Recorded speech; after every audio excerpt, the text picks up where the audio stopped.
Hyvät katsojat, tervetuloa jälleen Israel-studion. Tänään minulla on kunnia pitää vieraanani Israelin Suomen suurlähettilästä Hagit Ben-Yaakovia. Madam Ambassador, thank you for joining me at Israel studio. Thank you for hosting me, Risto. I'm very happy to be here. Yeah. We will discuss the Hamas attack in a minute. But first, I'd like to ask a few questions related to Finland. So you've been here for about 3.5 years. Almost 4 years. Almost 4 years. How has Finland treated you? Oh, very well, very well. It's very calm here, very relaxing. The nature is amazing. My kids, they love the snow. Myself less. I like warm weather, but we managed to get along with the nature beautifully. So we are approaching the end of your term here in Finland, and you will be returning back to Jerusalem in summer. What will be the next page of your life? I don't know yet. We're looking forward to see what the future will bring with him, but we are back. We will be back in Jerusalem, and it's good for itself. And so you will continue in the diplomatic service? Definitely, yes. Right. And before Finland, you were stationed in? I was ambassador to Latvia and Lithuania. It was already 10 years ago. Okay. And before that, I spent some years in the Philippines, but also in Ankara, Turkey. Okay.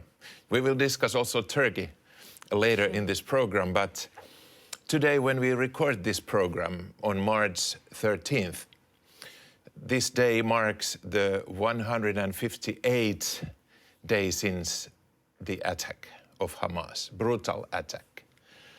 What were your first reactions when you woke up on that very Saturday, October 7th?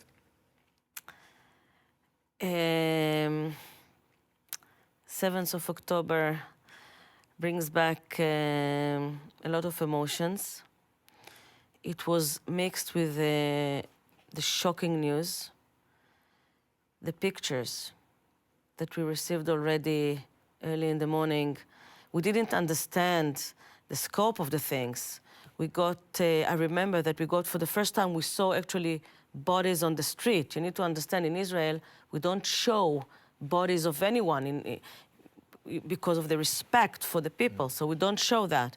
And for the first time, we got pictures of so many, dozens of bodies in the street, in the road. And I was calling my defense attaché, and I was telling him, what's going on? What's going on? And we were both discussing it early morning. And short after, I think it was 2 hours later, that I received a call from an Israeli Finnish citizen who were asking, begging for my help. His father disappeared. He's not answering his phone. His stepmother disappeared. They were in Kfar Aza. And unfortunately, it took a few days to realize that both were murdered brutally. It took a while until they could identify them. But this was the beginning, the shocking, we don't understand the scope of this, the sorrow, and the phone calls of people who are begging us to help. I'm from Finland. I could do very little. I was calling people, hospitals, trying to find out where his father could be. And also chaos, in a way. So, did you lose any of your loved ones or close friends? Or? Not direct family members, thanks God. But any one of us knew someone. And at the Foreign Ministry, used to work as Madal. She was murdered brutally with her partner. Her partner was a photographer for Ynet. He was murdered outside. She was murdered in front of her kids. Her two kids were hidden. She put them first in a cupboard for hours, more than 10 hours. Kids. Yeah. I think we outside Israel, as well as Israeli people, are asking how was that possible. And I understand that you don't have questions to or answers to that questions, but it was a huge, not only a shock but a huge surprise that how was it possible? Yeah,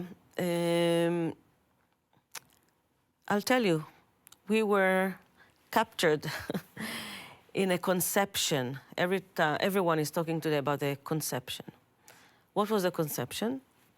We knew exactly that how Iran is involved and how Hamas is involved with Iran and how Iran is training Hamas, but we were thinking that this is in order to have some actions in the West Bank. We were sure that Gaza is stabilized. We were sure that Hamas has interest to stabilize Gaza, that he cares actually about what's going on in Gaza. Little did we know. Until the 7th of October, and at the 6th of October, we had 18,600 Gazan people, Palestinians, entering Israel to work. Every day? Every day, 18,600 people. We were supposed, a few days after Sukkot, after the holiday, to sign an energy agreement with some Arab neighbors, and Israel, to make sure energy flow in Gaza. So we got under this conception that Gaza is stabilized, Hamas doesn't want to hurt his own people, and it will continue like status quo, like that. Little did we know. Again, now we understand there were many signs. We just choose to, in a way, interpret them differently. And we were alert about the West Bank. We were very much alert about the North. We were totally not prepared for what was happening in the South. You mentioned Iran. So what is the role of Iran in this chaos? Well, Iran has a major role. It's definitely not a domestic event. Hamas, infiltration of the terrorists into Israel. It's not a domestic event. It's not Hamas vis-a-vis Israel. It's about Iran. We were saying it before. It is more stronger today because Iran has a model that it's implementing around the world. It works in Lebanon through proxy of Hezbollah. We know it. We have it in the north. But it also works in Yemen, for instance, their proxy, the Houthis, and today we have a Western coalition against the Houthis, recognizing the role of Iran there, and the same in Iraq, by the way, the Iraqi militias that Iran is controlling, the same in Gaza. The same in Gaza, and Hamas is definitely a proxy of Iran. They were trained by Hezbollah as well. They got the money, they got the weapons, technology, many things directly from Iran. It's not even a question. So it's about Iran involvement in the region strategically.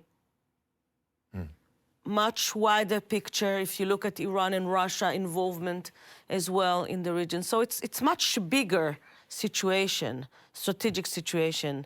Again.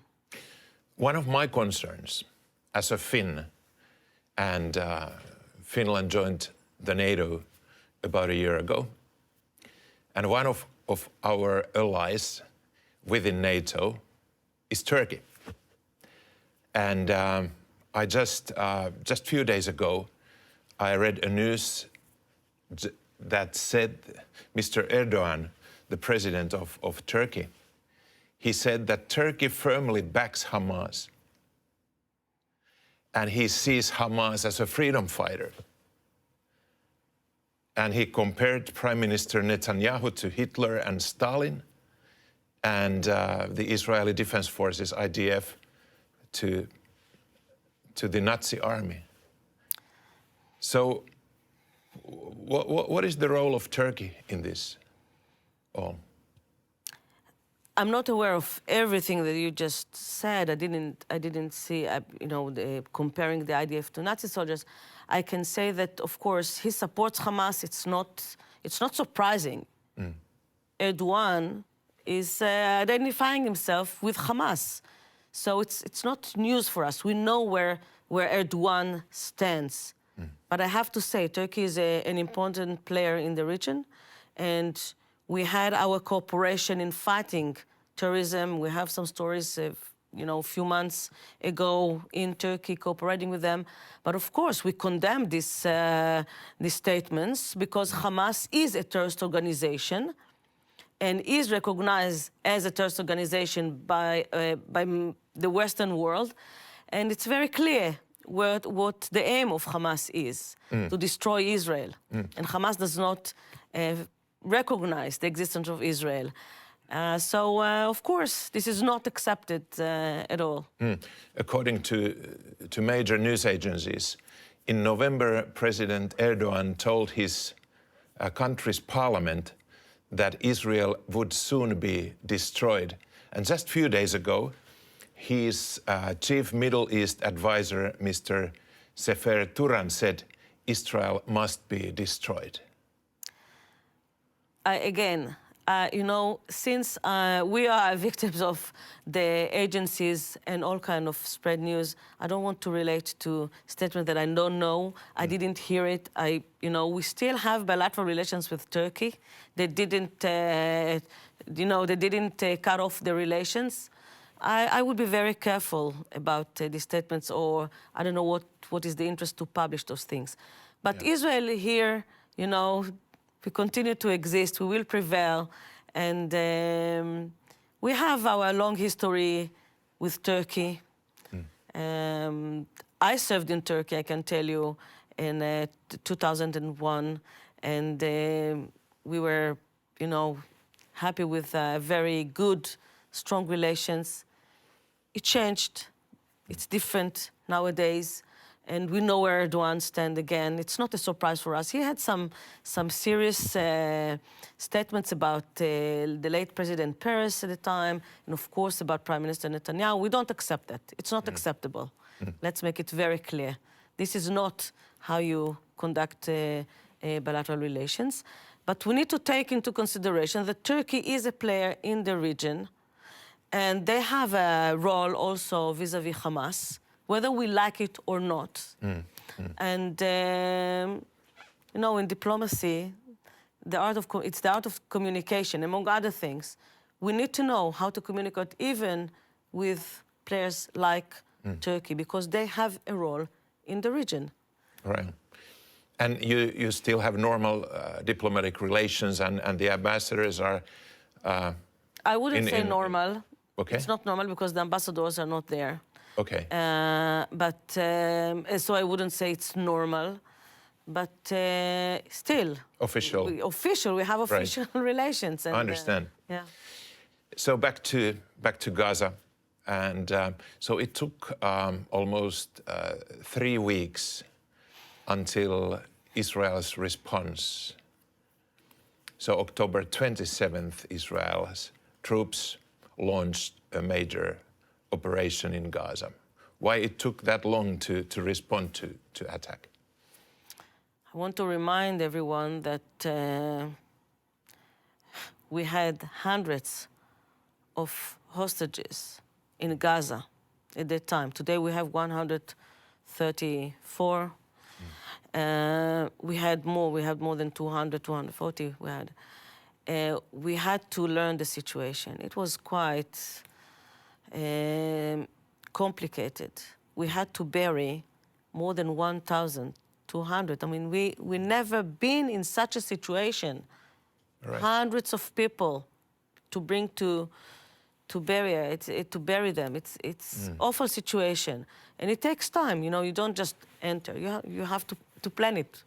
Of course. As you mentioned it, we were surprised. So and to take such an action, it needs a lot of preparations, also from the legal side, because it was very obvious to us from the first point, we are committed to the international law. We are committed to the humanitarian law, and we had to make sure that we work together with international organizations, with our allies, coordinating everything even before we enter. So it takes time. It takes time.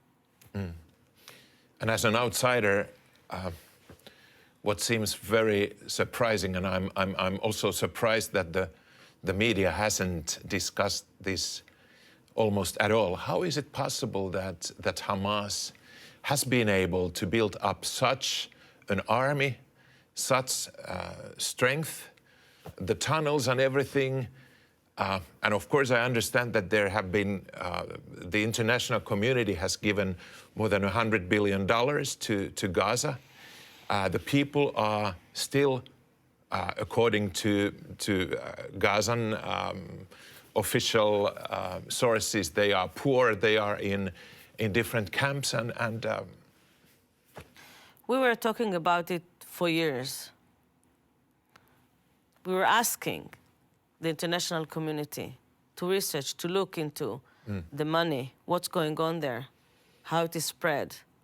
We were promised all the time that things are being investigated, that, we will talk maybe later on about UNRWA, but that everything is under inspection, everything is okay, and everything is under control. We knew that Hamas is using some of the money to get trained and immune, etc. As I mentioned, Iran. We knew that Iranian money is coming to Hamas through all kind of means, and we knew about the tunnels. I don't think that we knew to the details, to the extent of what we found out, but it's very obvious that we had to enter Gaza. If we want to demolish the capabilities and the infrastructure of Hamas, we had to enter Gaza. And yes, when you tackle such the scope of the tunnels and the, in some of the tunnels you can see the infrastructure, the computers, the headquarters of Hamas. You ask yourself, what did you do with the millions and billions of euros? What did you do with that instead of helping the population? What did you do? How come no one is speaking about it? No one speaks about it enough. And let's be very honest, everyone already forgot the 7th of October. Everyone is concentrating on the humanitarian situation in Gaza, which is horrible. There is no question about it. We're very sorry about any innocent civilians who are getting hurt in this conflict. This is war. Right. Normally, good governance includes kind of accountability. If you fund something like a third world country or developing country and give money, so you can expect something in return that and you do. You study the situation, you ask for reports, how the money has been used. Why has the world turned a blind eye to Gaza? Oh, the reports were there. The reports were there, the numbers of school, the educated people. All the papers were well. Yeah, the papers. But when you go deep and you see what was in the curriculum of UNRWA schools. Now we know better than before. We knew it from before, but now you actually see, and you see the results. For decades, what was taught in UNRWA school? What was the curriculum? What did they spend their time and money for? To bring, to grow a terrorist there. I mean, this is like convincing the kids from kindergarten till high school that Israel should not exist. To give them the hope of return to Israel. UNRWA took themselves the function, instead of the rehabilitation of refugees in their place and making sure for their welfare, they were putting a lot of efforts in teaching them and giving the hope of return to Israel. For them, it's return to Palestine. Which Palestine? Yeah. So with UNRWA, for the world and especially for the United Nations, its Secretary General. It was a huge surprise that some of UNRWA's people, UNRWA staff, worked or were part of the Hamas. So did that surprise you? No, it didn't surprise. And I think when we look at UNRWA and Gaza in general, as I mentioned, I would like to look at it in two layers. So first is their role in the 7th of October attack. We know that there were some, we have the names, we have the pictures, we have everything, that there were some dozens of UNRWA's employment that were part of the 7th of October attack. This is something that you cannot even imagine. It's on Israeli soil? Yes, yes. We have pictures of people, UNRWA, with a jacket of UNRWA, taking a body of abducted kids. Awful pictures, by the way, awful pictures. And but also, you know, infiltration into Israel by terrorists, by UNRWA. But not only that, we know today that I think 12 to 15% of UNRWA employees are part of Hamas and Islamic Jihad terrorist groups. It's a huge number. What is the total of the total number of the... Thousands, we're talking about thousands of people that related to it. We're talking about around 3,000, I think, teachers that are connected to the propaganda of Hamas, that are teaching the propaganda of Hamas, that were, you know, very happy remarks. So this is the first. This is one layer of UNRWA. The connection to the Gaza attack and their role in this indoctrination. Exactly. Yeah. The second layer is the deepest one. What is the function of UNRWA in general?